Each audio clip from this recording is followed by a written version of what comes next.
Class में UP TET प्राथमिक स्तर का पेपर सॉल्व करेंगे। इसमें बाल विकास के प्रश्नों को देखेंगे। 2015 में बाल विकास के जो प्रश्न पूछे गए थे उन सभी प्रश्नों को यहाँ पर सॉल्व करेंगे। 30 प्रश्न सीडीपी से पूछा जाता है, तो यहाँ पर कुल 30 प्रश्नों को देखेंगे। सभी प्रश्न आप लोग ध्यान से देखिए और सभी प्रश्नों का उत्तर बताने का प्रयास कीजिए।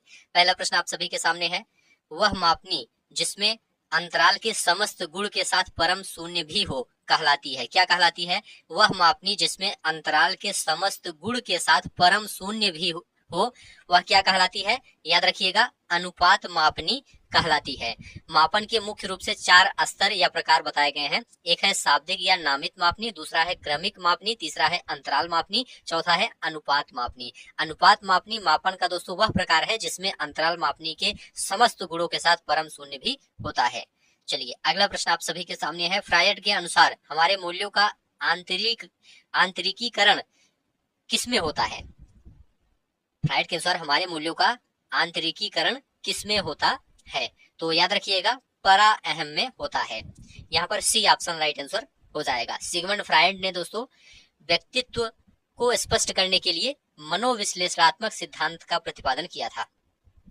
व्यक्तित्व के मनोविश्लेषणात्मक सिद्धांत के 2 मुख्य संप्रत्यय हैं, चेतन, अर्धचेतन व अचेतन, और इदम अहम व परा अहम।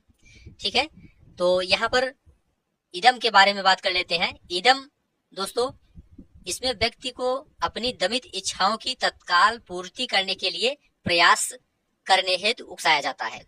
तो फ्रायड के अनुसार ध्यान रखिएगा, इदम व्यक्ति को अपनी दमित इच्छाओं की तत्काल पूर्ति करने के लिए प्रयास करने हेतु उकसाता है। और परा अहम, याद रखिएगा, परा अहम सामाजिक मान्यताओं व परंपराओं के अनुरूप कार्य करने की प्रेरणा देता है। और अहम इन दोनों के मध्य अंतर क्रिया करके व्यक्ति को वास्तविक धरातल पर तालमेल बैठाने का प्रयास करता है। इसे आप लोग ध्यान रखिएगा। व्यवहारवादी ने कहा है, मुझे नवजात शिशु दे दो, मैं उसे डॉक्टर, वकील, चोर या जो चाहूं बना सकता हूं। किसने कहा है? तो याद रखिएगा, वाटसन ने कहा है। व्यवहारवादी वाटसन ने कहा है, मुझे नवजात शिशु दे दो, मैं उसे डॉक्टर, वकील, चोर या जो चाहूं बना सकता हूं। यहाँ पर वाटसन आपका राइट आंसर हो जाएगा। ध्यान आकर्षित होने में किसकी प्रमुख भूमिका होती है? ध्यान आकर्षित होने में किसकी प्रमुख भूमिका होती है?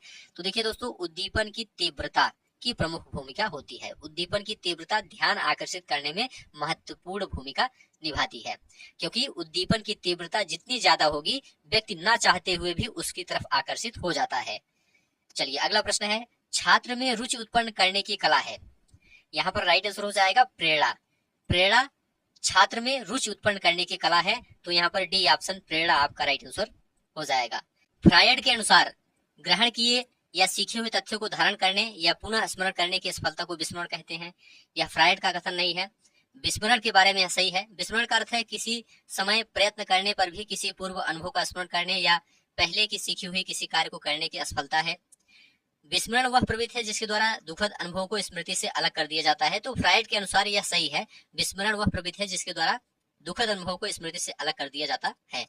विस्मरण के बारे में पहला और दूसरा यह भी आपका सही है, लेकिन फ्रायड के अनुसार केवल तीसरा आपका सही है। विस्मरण वह प्रवृत्ति है जिसके द्वारा दुखद अनुभवों को स्मृति से अलग कर दिया जाता है।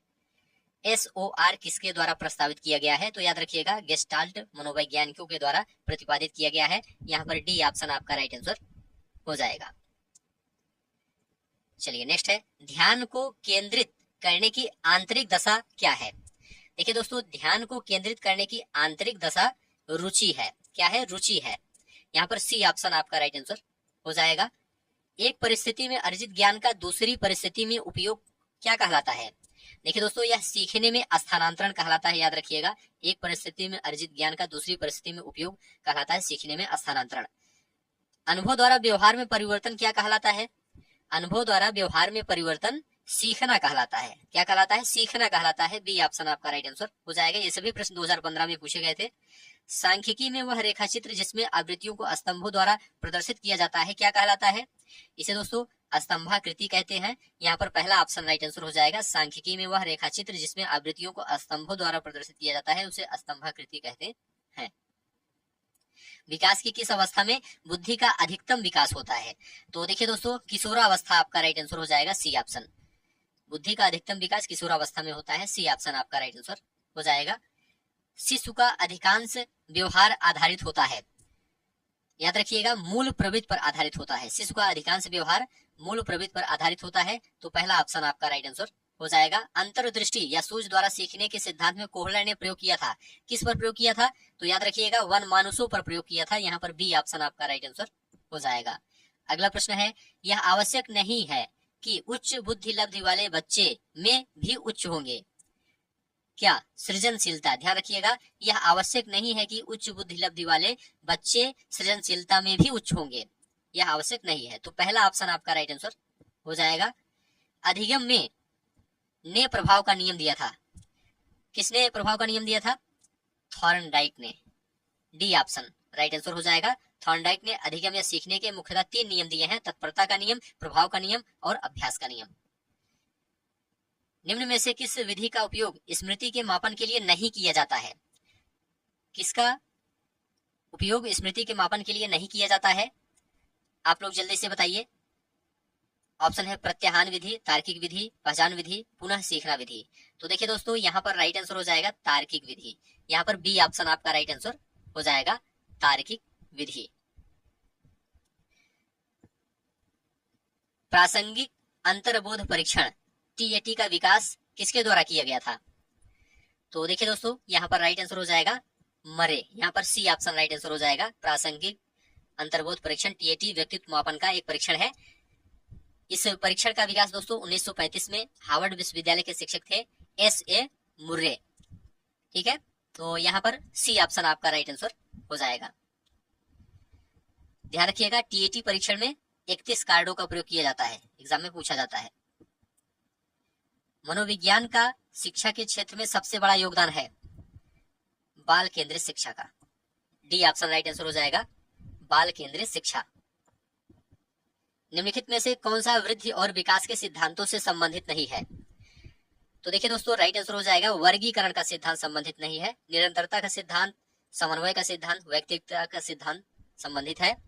यहाँ पर वर्गीकरण का सिद्धांत बी ऑप्शन आपका राइट आंसर हो जाएगा। चलिए अगला प्रश्न है, कक्षा शिक्षण में पाठ प्रस्तावना सोपान सीखने के किस नियम पर आधारित है? तो देखिए दोस्तों यह तत्परता के नियम पर आधारित है। यहाँ पर सी ऑप्शन राइट आंसर हो जाएगा। कक्षा शिक्षण में पाठ प्रस्तावना सोपान सीखने के किस नियम पर आधारित है? तो तत्परता के नियम पर आधारित है। सी ऑप्शन राइट आंसर हो जाएगा। संप्रत्यय निर्माण का प्रथम सोपान है, प्रथम सोपान क्या है? प्रत्यक्षीकरण, याद रखिएगा सी ऑप्शन। संप्रत्यय या संकल्पना निर्माण के कौन कौन से सोपान है? तो ध्यान रखिएगा पहला है आपका प्रत्यक्षीकरण, इसके बाद विभेदीकरण है, इसके बाद क्या है? पृथक्करण है, और पृथक्करण के बाद सामान्यीकरण है। तो इसे आप लोग ध्यान रखिएगा। प्रेक्षणात्मक अधिगम संप्रत्यय किसके द्वारा दिया गया था? तो देखिए दोस्तों यहाँ पर वेंडूरा आपका राइट आंसर हो जाएगा, बी ऑप्शन। प्रेक्षणात्मक अधिगम संप्रत्यय किसके द्वारा दिया गया था? तो बी ऑप्शन वेंडूरा आपका राइट आंसर हो जाएगा। उदाहरण निरीक्षण, विश्लेषण, वर्गीकरण, नियमीकरण निम्नलिखित में से किस विधि के सोपान है? या दोस्तों आगमन विधि के सोपान है, याद रखिएगा आगमन विधि। उदाहरण निरीक्षण, विश्लेषण, वर्गीकरण, नियमीकरण यह आगमन विधि के अंतर्गत आता है। अवधान के आंतरिक अथवा व्यक्तिनिष्ठ निर्धारक हैं। देखिए दोस्तों अवधान के आंतरिक अथवा व्यक्तिनिष्ठ निर्धारक हैं रुचि, लक्ष्य और अभिवृत्ति। अवधान के आंतरिक निर्धारक हैं अभिरुचि, लक्ष्य, अभिवृत्ति, आदत, जिज्ञासा आदि हैं। तो यहाँ पर रुचि, लक्ष्य, अभिवृत्ति आपका राइट आंसर हो जाएगा। बाल मनोविज्ञान का क्षेत्र है, देखिए दोस्तों गर्भावस्था से किशोरावस्था की विशेषताओं का अध्ययन, यह बाल मनोविज्ञान का क्षेत्र है। यहाँ पर डी ऑप्शन आपका राइट आंसर हो जाएगा। वह अवस्था जो कि माता के 21वें गुणसूत्र जोड़े के अलग ना हो पाने के कारण होती है कहलाती है, क्या कहलाती है? डाउन्स सिंड्रोम कहलाती है। पहला ऑप्शन आपका राइट आंसर हो जाएगा। वह अवस्था जो कि माता के 21वें गुणसूत्र जोड़े के अलग ना हो पाने के कारण होती है वह डाउन्स सिंड्रोम कहलाती है। यहाँ पर पहला ऑप्शन राइट आंसर हो जाएगा। कोलबर्ग के अनुसार किस अवस्था में नैतिकता बाह्य कारकों द्वारा निर्धारित होती है? देखिए दोस्तों पूर्व पारंपरिक अवस्था में या पूर्व परंपरागत अवस्था में, पहला ऑप्शन आपका राइट आंसर हो जाएगा। लॉरेंस कोहलबर्ग के नैतिक विकास के सिद्धांत में 3 प्रमुख अवस्थाएं हैं। पहला है पूर्व परंपरागत स्तर, दूसरा है परंपरागत स्तर, तीसरा है उत्तर रूढ़िगत स्तर। पूर्व परंपरागत अवस्था में बालक में नैतिकता बाह्य कारकों के द्वारा निर्धारित होती है, इसे आप लोग ध्यान रखिएगा। निम्नलिखित में से कौन सा एक सही क्रम है, यहाँ पर सही क्रम बताना है। तो सही क्रम आपका हो जाएगा यहाँ पर अंडाणु, शुक्राणु, युग्मनज और ब्लास्टोसिस्ट। यहाँ पर डी ऑप्शन राइट आंसर हो जाएगा। डी ऑप्शन आपका राइट आंसर हो जाएगा। यह प्रक्रिया दोस्तों निषेचन से संबंधित है, जिसमें सबसे पहले गर्भाधान क्रिया होती है। इसके दौरान सबसे पहले अंडाणु एवं शुक्राणु आपस मिलते हैं, इनके मिलने से युग्मनज का निर्माण होता है और इसके बाद ब्लास्टोसिस्ट क्रिया के द्वारा शिशु का निर्माण शुरू होता है। अंतर्मुखी, बहिर्मुखी तथा उभयमुखी व्यक्तित्व का वर्गीकरण किसके द्वारा किया गया है? तो देखिए दोस्तों, युंग के द्वारा किया गया है। यहाँ पर बी ऑप्शन आपका राइट आंसर हो जाएगा, युंग के द्वारा किया गया है। इन्होंने व्यक्तित्व के 3 प्रकार बताए हैं, अंतर्मुखी, बहिर्मुखी और उभयमुखी। तो यहाँ पर बी ऑप्शन राइट आंसर हो जाएगा। तो ठीक है दोस्तों, आज की इस क्लास को यहीं पर समाप्त करते हैं। आप लोग कमेंट करके बताइए 30 प्रश्नों में आपका कितना स्कोर सही हुआ है। उम्मीद है यह क्लास आपको अच्छा लगा है तो चैनल को सब्सक्राइब कीजिए, दोस्तों शेयर कीजिए और कमेंट में लिखकर जरूर बताइए। धन्यवाद।